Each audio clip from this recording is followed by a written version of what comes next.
Ano-ano ang pinakagusto nyo sa Taiwan na very similar sa Pilipinas? Maraming similarities sa Pinas and Taiwan kaya hindi ka talagang ma-feel yung alone ka. Sa Taiwan kasi, andito yung opportunities eh. Healthcare system ng Taiwan. Dito sa Taiwan, ang dami-daming mga prutas. Halos 150,000 na ang mga overseas Filipino workers sa Taiwan batay sa datos ng Philippine Department of Migrant Workers. Mula Lunes hanggang Biyernes, marami sa ating mga kababayan ang nagtutungo sa Taipei Economic and Cultural Office sa Makati City, Philippines sa pagnanasang makapagtrabaho sa Taiwan. Sa tanggapan, sila'y nag-a-apply ng Migrant Workers Visa. Malaking bilang ng mga Pilipino ay nagtatrabaho sa key cities ng Taiwan gaya ng Taoyuan, Hsinchu, Taichung at Kaohsiung. Karamihan sa kanila ay naghahanap buhay sa manufacturing, construction, social welfare, gayon din sa agriculture at fisheries sectors.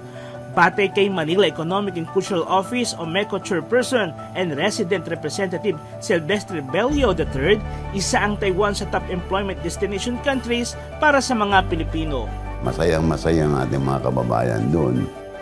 Siyempre dahil siguro sa maganda lahat yung mga benepisyo nila at higit sa lahat ang nagiging dahilan ng kanilang magandang sitwasyon ay ang kanilang mga employer.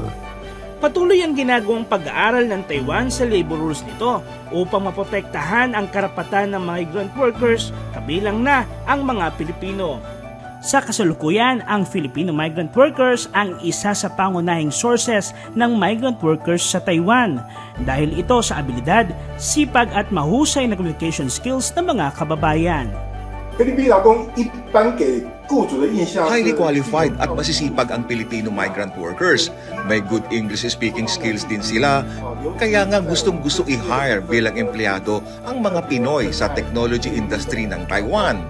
Samantala, gusto rin ng mga employer na i-hire ang Filipino migrant workers para sa home care at household service dahil sa mahusay nilang communication skills, pagiging masipag at disiplinado.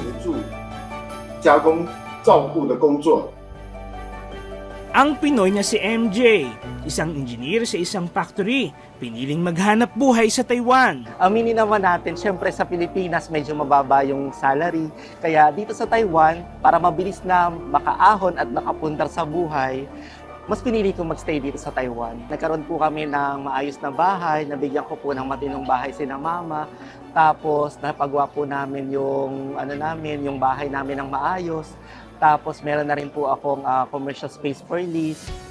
As of January 1, 2023, 26,400 New Taiwan dollars o mahigit na 46,000 pesos ang minimum wage ng mga manggagawang protektado ng Labor Standards Act ng Taiwan.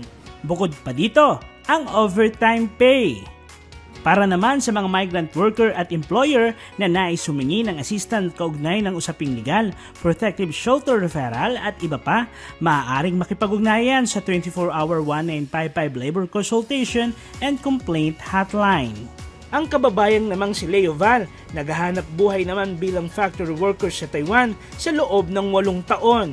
Subalit noong 2022, na-diagnose siyang may cancer sa lymph node.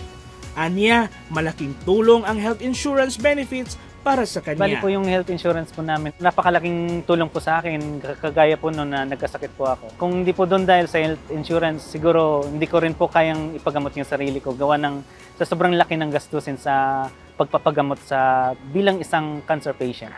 Yung session po umabot po ng more than 3 months. 6 na session po yun. Samantala, mura at maayos ang public transportation at mga pangunahing bilihin sa Taiwan. Bukod dito, ligtas at tiyak din ang seguridad ng mga manggagawang Pilipino. May ilan din sa mga kamangha-mangha at hindi makakalimutang experience ang mga kababayang naninirahan at naghahanap buhay sa Taiwan.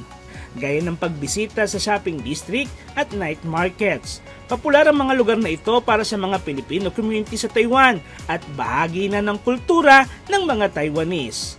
Iba't iba ang makikita rito, magmula sa street food, sapatos at damit.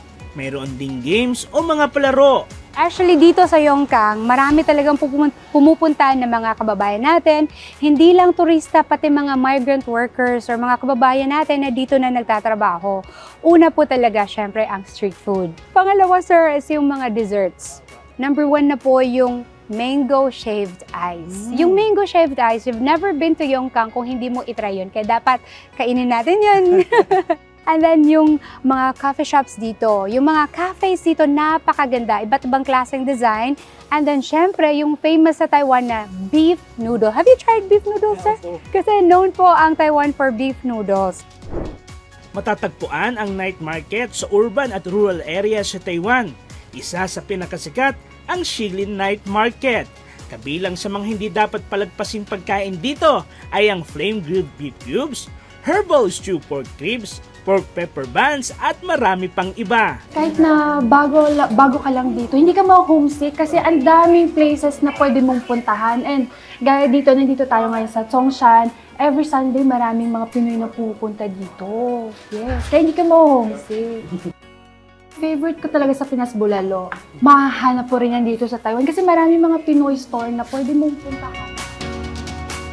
2 oras lamang ang flight mula Manila hanggang Taipei at halos kapareho ng flight duration mula Manila patungong Davao. Sa gitna ng pangingigumbayan ng mga Pilipino at pagkawalay sa kanilang mga pamilya at kaibigan sa Pilipinas, nakatagpo sila ng pangalawang tahanan sa Taiwan. Kapwa sinusulong ng Pilipinas at Taiwan ang kalayaan, demokrasya at pangangalaga sa karapatan ng mga mamamayan. Kaya sa loob ng maraming taon, naging tahanan na rin ng Taiwan ng libo-libo nating mga kababayang tinaguriang modern-day heroes na patuloy na kabahagi sa pagpapaunlad at pagpapabuti ng dalawang nasyon. Paulo Dasal, UNTV News and Rescue. Diyos ang aming sandigan, serbisyo publiko ang aming pinahalagahan.